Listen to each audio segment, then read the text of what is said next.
Hello, my friends. How are you? How are you doing on this lovely October evening?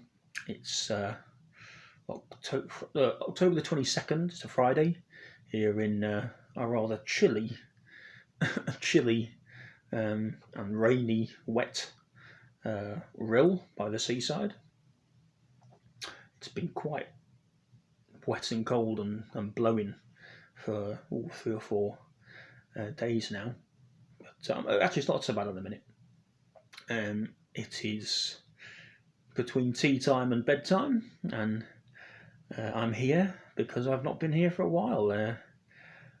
You may be able to tell from my slightly laboured breathing that what's been wrong with me and why I've not been here able to make videos and vlogs and things like I usually do.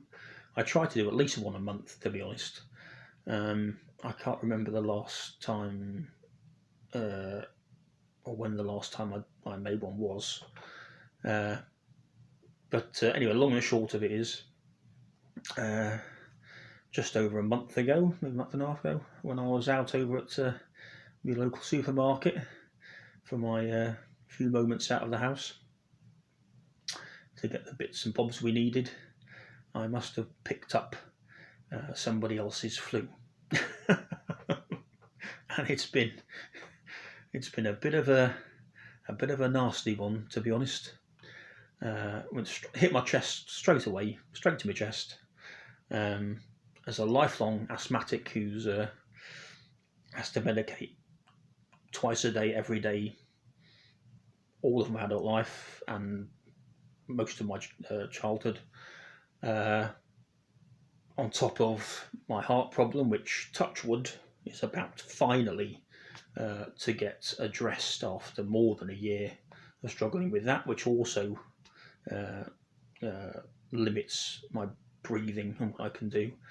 I've had this horrible chest infection which would not go away and just got worse and worse and worse. So I've had a triple threat in the old sort of attempting to breathe breathe stakes, which of course when you can't breathe, you can't. I mean, this is the first opportunity I've had, thanks to the antibiotics on the second lot I'm on, which I only got yesterday, that I've been able to draw enough breath to actually speak and make a video in more than a month.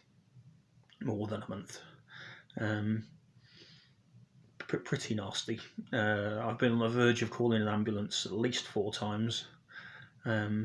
Probably should have at least two or three of those times, to be honest. The nurse said yesterday that I should have. She keeps pleading with me to call an ambulance if I'm in the state I've been in. But I don't know. We're one of those families, and I'm one of those people where, I don't know, maybe you are, and I think probably most of us are, aren't we? That I just, no matter what's wrong with me or what's going on, unless I've got, unless I've sort of accidentally sliced an artery or something, and I'm obviously bleeding to death, I don't use emergency services. I certainly don't phone ambulances and go up to A&E and hospital and things, because I don't know. I feel like I'm wasting their time. Maybe not wasting their time, but I'm always thinking, if I get the ambulance, knowing how stretched the NHS and ambulance services are all over the country, if I get an ambulance for whatever it is, what if there's someone else that needs it, more? Which is, likely. It's an ambulance, it's an emergency service. Okay, not being able to breathe despite all of my medication and everything else, and still sort of not being able to breathe properly. Yes, I suppose that's an emergency, but I don't know. Yeah, but even the nurse was saying to me yesterday, you should be phoning an ambulance, because you can't mess about with this sort of stuff. You can't sort of have that attitude. So I was told it was okay to do. So if it happens in the future, I'll do it. To be honest, I'm getting too old and too unfit anyway, with all the things that come with age, as you may know, if you're progressing towards your 50s like me, towards 50. The health issues start piling up quite alarmingly quickly, actually, from the sort of out of the blue. 1 minute you're sort of more or less okay. I mean, I remember a year or two ago thinking to myself, I think I was bragging once, even one of my videos, that in my 45 years or whatever, I'm very lucky because I've never had to sort of spend any time in hospital or go up to the hospital or bother doctors and things over the past couple of years, particularly with all the lockdowns and self-isolation and stuff, and what that's done to my health, anyway, on top of what was already there, out the window. That claim completely gone. But so anyway, it's not all doom and gloom. As I always say, it can always be worse. It can always be worse. At least I'm lucky enough that over the last half a week or so, the antibiotics are starting to kick in and help. At last, I was going to say thank God, but I'm not a religious person. Thank goodness. So I can actually start to do things. I mean, for more than one time, I haven't been able to sort of wake up in the morning and get down the stairs without almost being in a state for for an ambulance, to be honest. Can't walk from my living room to my kitchen. So today's been the first day that I've managed to do that, but of course I'm absolutely exhausted because I'm still fighting the infection. Same time, sod's law, I get my first ever lower or leg infection, my first ever real infection other than chest infection in my life ever, in my right leg, my entire lower right leg, about a week ago. I think I must have scratched it, so I don't know how I scratched it, but that then got infected, and the whole thing just blew up. A giant bright red ring went right around my leg,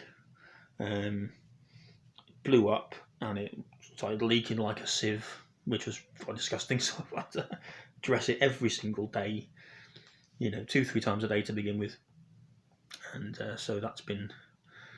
So I've been basically fighting both infections and dealing with my ever worsening atrial fibrillation, my funny heartbeat, which is getting worse and worse because it's the longest I've ever had it, more than a year. Finally managed to see a specialist about a month ago, just over, and he seemed, which concerned me, because when you see a specialist, they're usually quite, even if they're thinking something's not good, they don't sort of usually sort of say to you, let you know that. But he seemed genuinely concerned. He actually to me, I'm worried about you, and then basically said, we're going to book you in for the correction procedure as soon as possible. So that's slightly was quite a sobering. I thought I've never had that before with a specialist or a doctor, and them telling me how worried they are about me. So yeah, that's coming up. Got the phone call today actually, that for the preliminary sort of checkup and thing in the hospital, which is early next month. So that's hopefully, again, touch wood, happening before Christmas and a bit more quickly than I was expecting it to. So just hope it works. I've been given even more medication for my heart to try and help everything hold when it's done, which is fantastic. so there's less strain on it, so it's not going to go back into the problem. So optimistic. You have to be, don't you? I'm looking forward to Christmas. I'm looking forward to the new year. You know what? 2020, 2021, not been the best for most of us.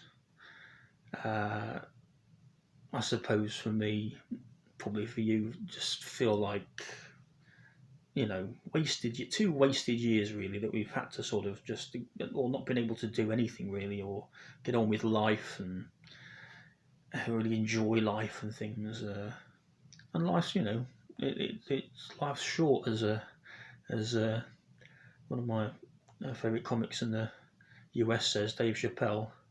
This SHIT, it's flimsy. It's flimsy. It doesn't last as long as you think it's going to.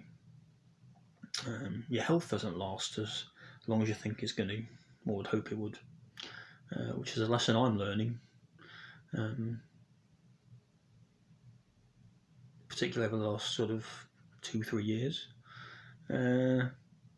So yeah, it's if I have regrets, it's sort of the wasted time. 2 years of I could have been more productive. I like being productive.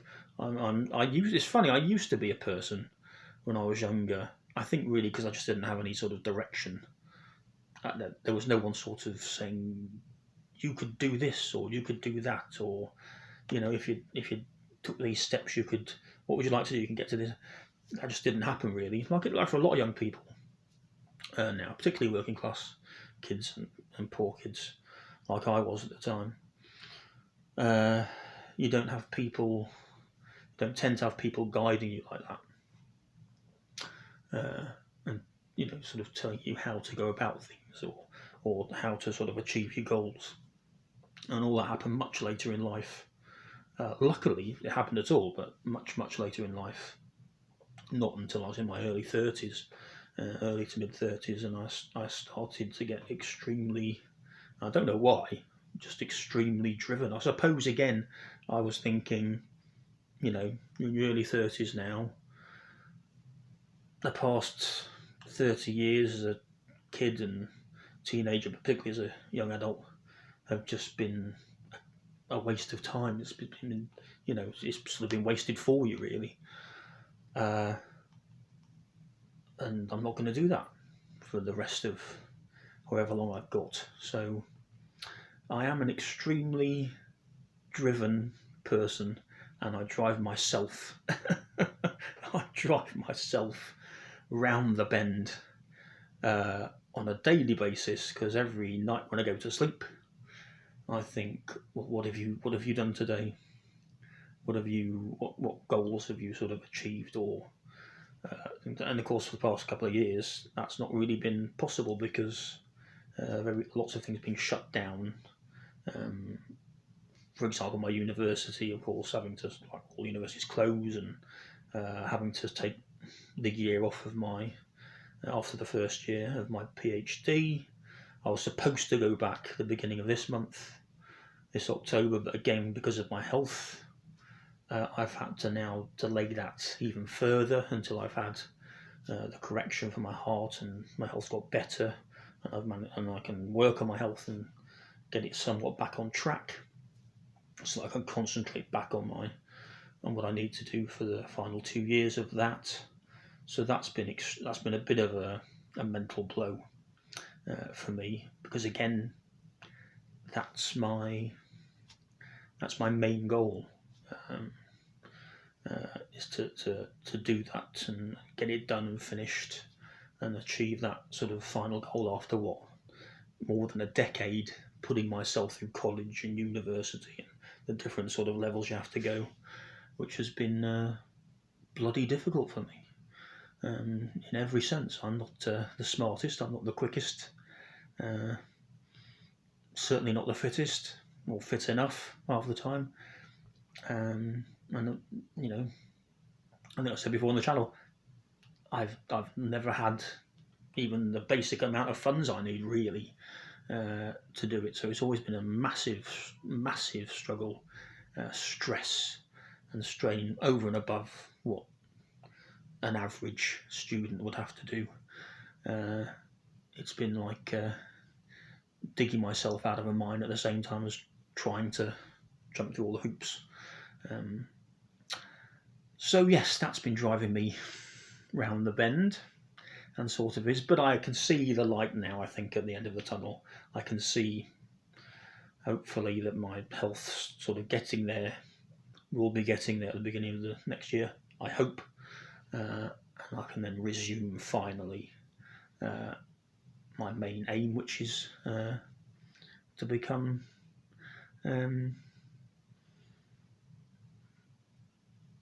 Dr. James Ball, PhD. Still sounds a bit fanciful. I can't believe I'm actually an actual PhD candidate. Still seems strange to me. But yeah, by hook or by crook, I'm going to get there. Because I've worked too hard and too long to fail, and I'd never forgive myself for failing. So this is my problem myself. I'm my own problem. And of course, I'm now sitting here in October, late October, round about 6 months left, my final 6 months, possibly my final 6 months of my 5-year stint. What will be my 5-year stint as a community councillor, elected community councillor here in Rill. And I'm having to decide, which is a bit tricky. I mean, in a minute, no, because of the way my health is. Like I say, trying to focus on my finishing what I started. But do I even contemplate trying to run again next May? I don't know. At the minute, no. As things are at the minute, no. If things go back on track, no. I just won't have the time because I'll be trying to again complete my PhD. But nevertheless, I mean, here I am on the Councillor James Ball channel. Done these vlogs for I think the whole time I've been a councillor. I think that's why I started the channel, really, just out of to show people who might want to be interested, because I never was before. I never contemplated doing it before. Just ordinary people like you and me. What you have to do, what it's like to sort of go through the sort of process of the election at the beginning, and then all the sort of stuff afterwards, and or much of it. As much of it I have not been able to come here on here and tell you. I'll have to write a book one day, or at least my a little diary or something of all the things that have actually happened in what has been pretty brutal, more than I imagined, brutal local politics. I had no idea. My God, was I even innocent before I started? But yeah, it was just a sort of a walkthrough, really, of for anyone that was interested, who's not a politician and never expected to be a local representative or run for anything like that, like me, what it was like, really, and what it's been like, and yeah. So I would be sad not to. I'd be sad not to be a councillor. I don't care that I'm Councillor James Ball. That doesn't mean anything to me. Big deal. I don't have a sort of inflated sense of myself, my importance. I know how unimportant I am, really, and have been, unfortunately, because one person on their own can't do much in the official sense. Meetings and all this sort of stuff, it all just gets lost. But the bit that I've loved, absolutely loved, been so happy that that I made the decision to run and got elected is I've been able to use the social sort of respectability of Councillor James Ball, sort of the prefix, to help people locally who really needed the help and weren't getting it. So that's made it all worthwhile for me. I will be very, very sad that I won't, from next May on, be able to do that or use my sort of elected position to do that, to help people that need it. Half the time it works, half the time doesn't. Of course, you don't have to be you don't have to be a councillor or whatever to help people. I've done volunteering constantly for years and years, just as James, that's helped lots and lots of people who've needed it at the time, and particularly with the Citizens Advice Bureau and my years there and everything.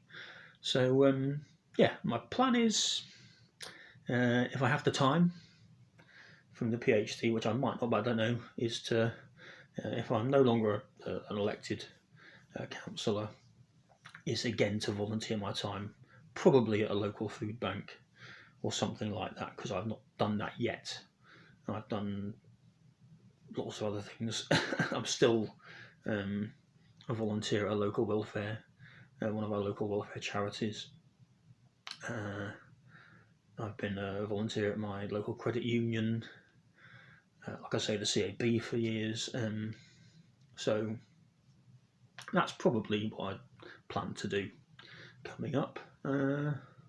So you don't have to,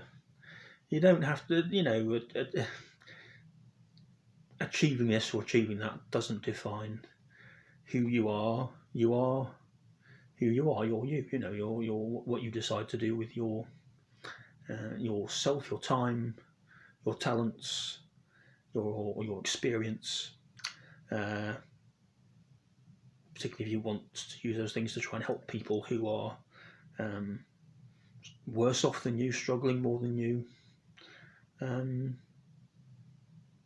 Anyone can do it.